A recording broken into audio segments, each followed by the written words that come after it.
We've said it and we've said it again. That this present government, 80% of them are not having you at heart. I'm not saying that all of them are bad.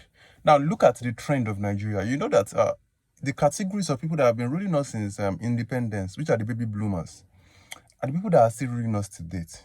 You know, I wrote a book recently, The Nigeria We Deserve. Maybe I'm going to create a platform where you can just read the book.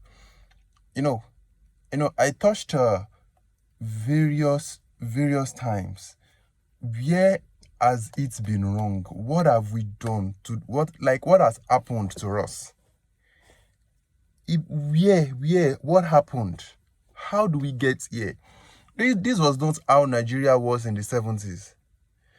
Nigeria in the 70s, naira and pounds are equal. Even dollar was lesser than naira, and Nigeria has always been declining. It has not improved. Naira has always been devaluating. It has never improved. Why? You know, when we have a selfish government, not only are they selfish, they are not having a foresight. They don't see beyond where they are. They don't see, like, they can't foresee into the future. For example, during the 70s, there was uninterrupted prior supply. Why? Because the population of Nigeria is not that many. We are not that many. Nobody, they never thought that a day is coming in Nigeria where the Nigerian population will grow into millions. Nobody thought of building a larger expressway. Nobody thought of building pipe-borne water. Nobody thought of building electricity plants. From 1960, so the Obasanjo administration in the 2000s started building all those stuff for over 40 years. So now all the mismanagement during the oil boom in the 70s, when the demand for gold was very high, all those profitable times, the funds were mismanaged. Now everything piled up together, now affecting us now. Then what is the government supposed to do as the political leader of the country? They're supposed to look for ways to curb all those stuffs. But no, what are they doing? They are going into debt. They are taking loans that will be repaid in 50 years. And something I love about Nigerians is that we adapt so fast. We still come out to defend them. Some people dragged me some times ago that I'm defending the government that are not doing anything for us. When I was saying that the government is not having rights to do anything for you. Why am I saying that? I need to shift your mindset. If you looked at the full video, you will see that I said it later that you need to stand up for yourself. Nobody is going to stand up for you. Yeah, because if you depend on these people, these baby boomers, oh God, oh, see, they are these selfish categories that they only care about their pockets. They only, Abacha once said that the problem of Nigeria is not money, but how to spend it. So you get, Abacha will go on. Someone, a president, a military head of state then said the problem of Nigeria is not money, but how to spend it, and that is still the problem of Nigeria to date. Now the oil boom has gone and passed. Now we are depending on loans. They are borrowing loans that will be paid in the next 50 years when they will have left power. By that time, the oil well might have dried. Then the quest of power would have reduced. So can you see, we youths of Nigerians, we need to have a foresight. We need to be insightful. Like, we need to see beyond where we are. That is why I'm saying that, okay, pending the time when we will have our independence from ourselves, because now the British are not the one, they are not the one imprisoning us. We are not looking for independence from the British. We are looking for independence within ourselves. Within our, we are our oppressors. We Nigerians will feel that, okay, when anybody is below us, we need to oppress the person. So any slight opportunity, when we feel our value through oppression, we feel our value through dominating people around us, through dominating people below us. That's why we need to free ourselves from that mindset first. And number 2, we need to feed ourselves, because so far you are hungry, you cannot think. An hungry man is an hungry man. Don't be surprised when you are driving on the highway and someone just looked at you and start cursing you. It's not the person's fault. The person is hungry. Before a person can think, the basic needs must be met, which is food and shelter. The person must have a roof over his head, and the person must be able to feed. So when someone is not able to have both, you are not able to have a roof over your head, you are not able to feed, you cannot boast of feeding yourself, you cannot boast of a single meal. Like, you cannot boast of you going to the mall and buying food stuff and cooking yourself and eating. You cannot boast of that, and you feel you want to be productive. No. So let's first take care of what's supposed to be taken care of. If the government cannot take care of that, then we can take care of it ourselves. So that's why, there are many opportunities out there. There are really many opportunities out there. There are freelancing jobs. Like, let me just say, like Upwork and Fiverr. There is Amazon there, Amazon Kindle Direct Publishing. Many of you are very talented in writing short stories, series, and the likes. So you can actually go to an Amazon and post your books, and you make sales. Yes. So pending the time when we will receive independence from ourselves, we need to feed ourselves, be able to think of strategy. Why are these people keeping us hungry? Why are they keeping us depressed? So that anytime they need us, they can bribe us with a cup of rice. We are very cheap. Yes, we are very cheap. That's why they are keeping us hungry.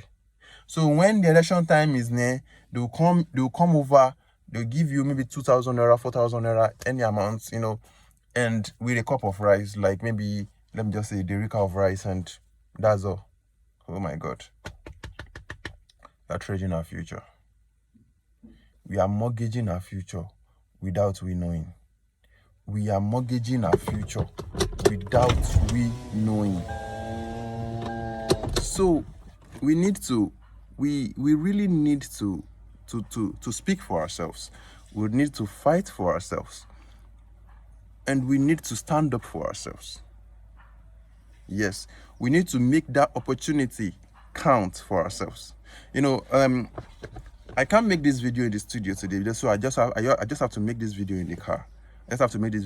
So I'll be able to post. We really need to wake up.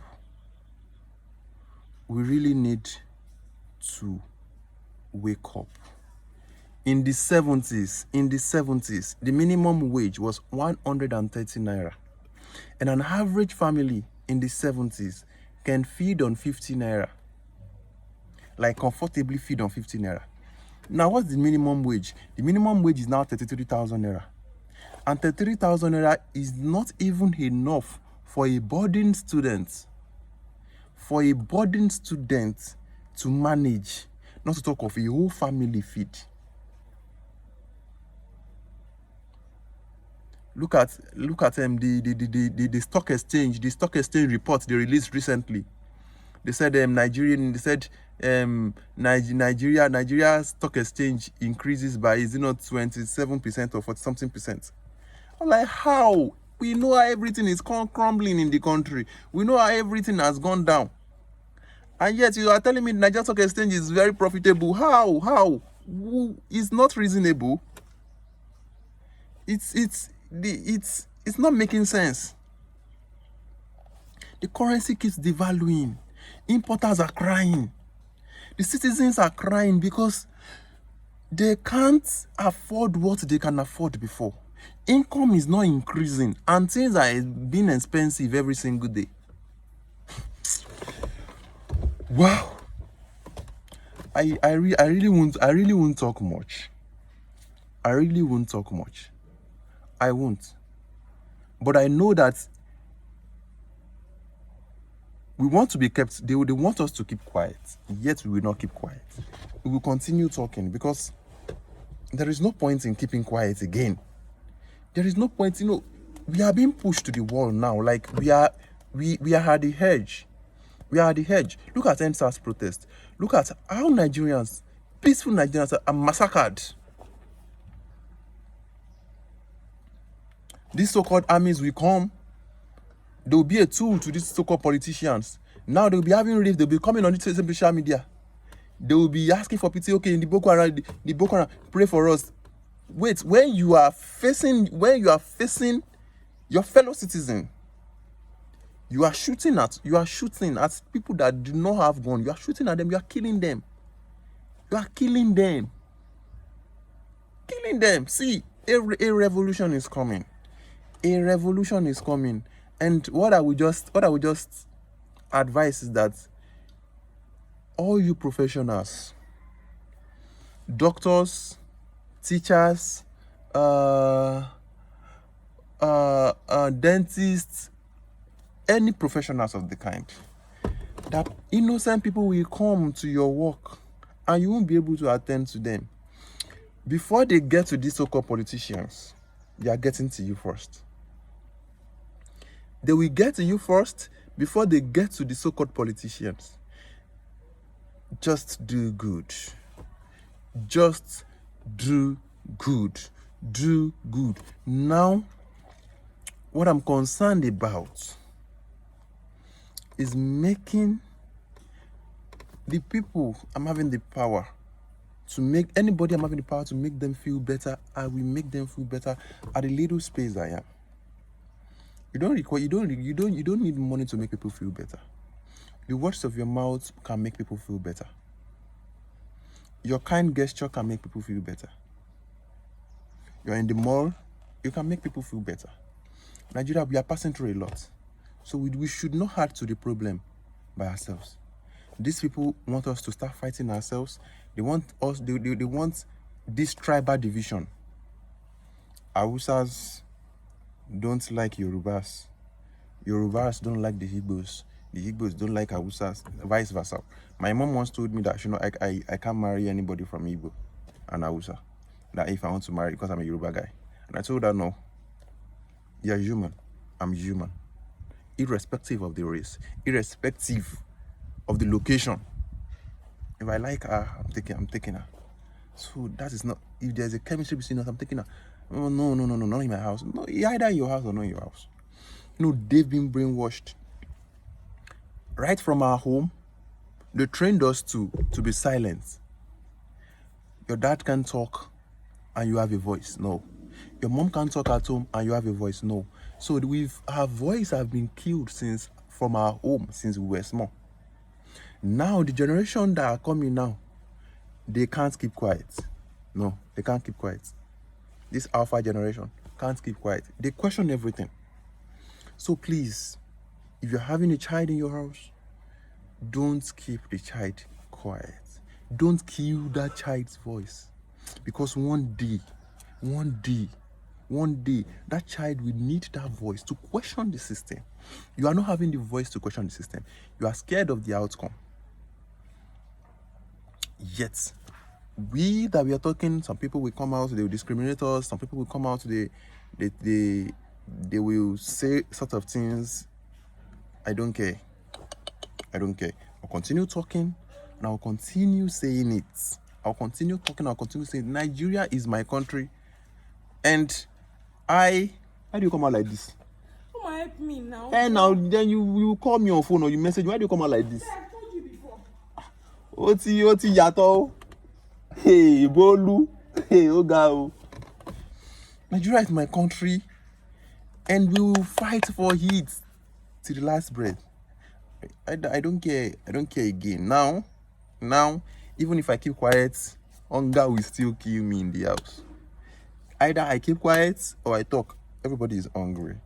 You don't eat, you can't afford what you can afford before. You can't feed on what you are feeding before. Everybody have cut their budget low. Yet these people that don't care about you, they're feeding well. They're going to any country they like. They're moving any way they like. They're doing things the way they like. My people, please wake up. Wake up.